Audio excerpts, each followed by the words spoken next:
Alright, we're live, guys. G'day, my name's Alex.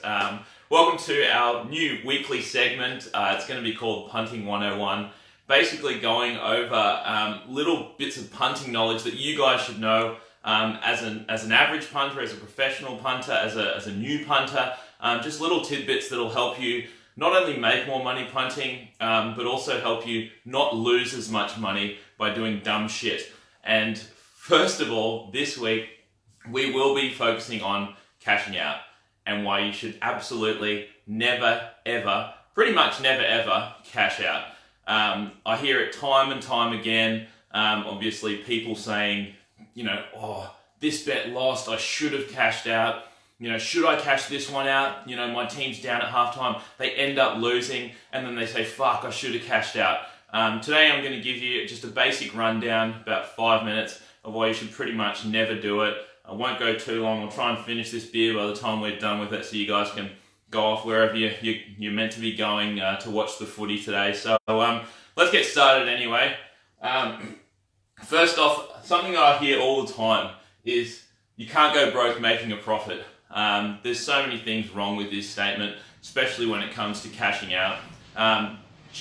Bookies offer cash out for a reason. They take about 5 to 20% off your expected value of your bet. So whilst you say, I can't go broke making a profit, you're not making a profit on every single multi or bet that you place. So that's one reason why you shouldn't be cashing out pretty much ever. Next one, you thought the leg was value, so therefore the other leg isn't. Now this makes sense when you're talking about multis. You obviously put that leg in there. I know a lot of people that get down to the final leg of their multi, and they're thinking about cashing out. Now, what I would say to that is you put that last leg in there because you thought that it was value. Now, what you're doing by cashing out, and I've written it down here in big red letters, is cashing out is like putting a bet on the other team at shit odds, which is essentially what you're doing. So if you're cashing out, you're basically betting the other side that you thought was value. So that means the opposite side is bad value to begin with, and then you're getting even worse odds on top of that. Thirdly, like I mentioned, bookies don't have cash out because it favours the punter. That's fucking for sure, because you're losing about 5 to 20% every single time that you cash out, and it's easy to see. I mean, all you have to do is place a bet, go on there before the game's even started, and see if you can cash it out, and usually they'll offer you about 95 cents on the dollar. I'll go through a couple of examples here, guys, that I've written down. So the first one, I've placed these on Bet365 just because generally people do mention that they're the best place to cash out and they have the best cash out odds. So I placed just a random multi, Tigers to win last night, multied it with the Panthers to win tonight against the Warriors. $1.56 for the Tigers, $2.18 for the Panthers. Makes it $3.40 for the multi. The first leg won, obviously. I checked the cash out this morning. It was $1.37. $1.37 was my cash out value after my first leg had won at $1.56. Now, you can already see that that's absolutely horrible value. You fucking put a good bet on that's won at $1.56. They're offering you $1.37. Now, we've figured this out with Jacob. We did a bit of maths going back and forth today, but essentially, so the Panthers are playing the Warriors. The Warriors straight up price was $1.70. Panthers were $2.18. Essentially, what you're getting when you're cashing out that bet, you're getting a guaranteed 37 cents on the dollar profit. Now, if you were to bet the other side, let's say the Warriors, at $1.70, you're essentially getting a side that you didn't like in the first place in the Warriors, and you're getting them at an even worse price at $1.67 than you could get at the moment. So you thought the Panthers were value, therefore you think the Warriors aren't. Not only by cashing out are you taking the Warriors, you're taking them at a fucking shit price.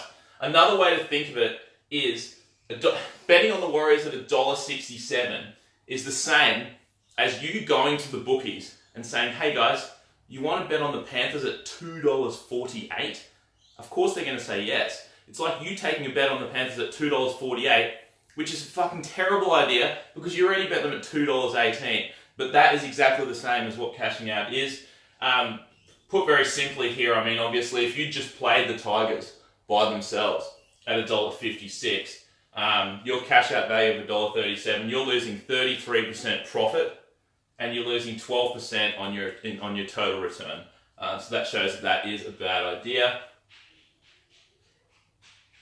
Lastly, we'll move over to live bets. I know a lot of people that like to put bets on before the game.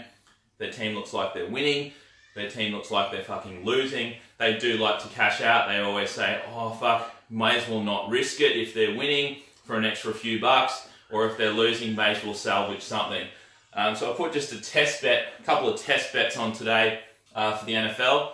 The Browns are playing the Eagles. I put $1 on the Browns to win at $1.55. The Eagles at $2.60. I checked back. The Browns are winning 5-zip. And the live odds have changed to the Browns at $1.30. So from $1.55 down to $1.30. And the Eagles have gone up from $2.60 to $3.50. The cash out for the Browns was at $1.10. And the cash out on the Eagles was 58 cents. Now, I'll just explain to you guys, I won't spend too much time on this, but I'll try and explain very simply why this is bad odds for the cash out. So, I did some maths on it. So if you're getting the Browns in live betting at $1.30, they've got a 77, the odds reflect that they have a 77% chance of winning. Very simply, you times their odds, $1.55 that you got, by 77%, you get $1.19. That's your expected return. If you do 100 bets on this, your expected return each time is $1.19. That's much better than the cash out that you're getting for $1.10. I then adjusted for Bookie Edge. I've written an article about this. You can go to tripodbetting.com and read the article on Bookie Edge if you like, because obviously we know that the odds aren't fair. I made them fair, so it equaled 100% on both sides, so there was no Bookie Edge. And even then, adjusted, the odds, the expected return is $1.13. Once again, better than your cash out price of $1.10. Same thing with the Eagles. 29%, their live odds say they're a 29% chance of winning. And if you extrapolate that, all that out, your expected return is 70 cents. And then you adjust it, it should be, 75 cents. I've got those the wrong way around. You adjust it, it should be 70 cents. Once again, both of those much better than your cash out price of 58 cents. Yes, I've written, remember, EV, expected value. You always got to remember that. We're in here for the long term, guys. So over the long haul, this will all even out. It's easy to say on one bet, fuck, I should have cashed out. It ended up losing. But over the long run, you're making hundreds and hundreds of bets over the year. It will all even out.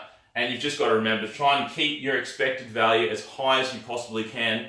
And by cashing out, you're losing 5 to 20% of your expected return every single time you cash out. So that will probably do it for this week, guys. We'll be back next Friday, probably around the same time, 5:30, for another episode of Betting 101. Catch you then.